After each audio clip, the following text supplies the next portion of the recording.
অনেকে হয়তো এই কেরসাটা দেখছে অবশ্য, কিন্তু কখনো খায় নাই। যে খায় নাই সে একবার হলো খাইয়া দেখতে পারো, একবার খেলে বারবার খেতে মন চাইবো, এত পরিমাণের মজা। তো কেরসা গুলো তুলে এনে মায় ভালো করে বাইচা দিতেছে। এগুলা কচি কচি পাতাগুলো ফেলে দিতে হয়, নরম নরম ডাটাগুলা নিতে হয়। সুন্দর করে বাইচা দিল আমার মা। তারপর আমি ভালো করে ধুয়ে কুচি কুচি করে কাইটে নিছি বাটার জন্য।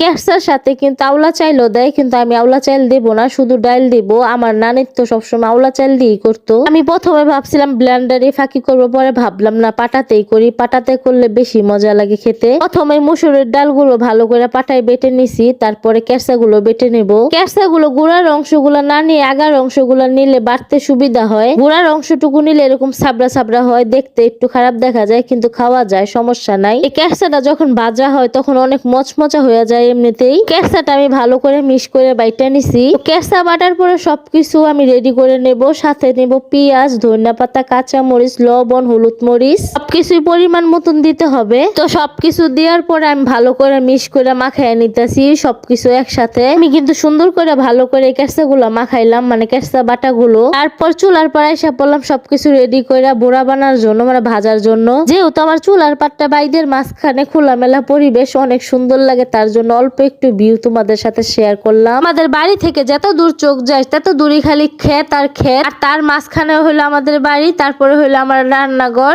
আমার তো এইভাবে বাহিরে রান্নাঘর তো অনেক ভালো লাগে। প্রথমে আমি কড়াইটা বসাই দিলাম, কড়াইটা গরম হওয়ার পরে আমি তেল দিয়ে দিলাম। তেলটা গরম হওয়ার পরে আমি বোড়াগুলো একে একে সবগুলো দিয়ে দিলাম। কেঁচাগুলো একটু সময় নিয়ে ভাজলে অনেক মচমচা হয়, খেতেও অনেক ভালো লাগে। কেঁচাগুলো দেওয়ার পরে ভালো করে আমি উল্টে দিলাম একের পরে। আর এই কেঁচা ভাজার সময় প্রথম খোলার মধ্যে আমি 4-5টা খাইয়ে নিছি। একদিকে ভাজতেছি আর একদিকে একের পর এক খেয়ে নিতেছি, এত পরিমাণের মজা লাগতেছিল। গরম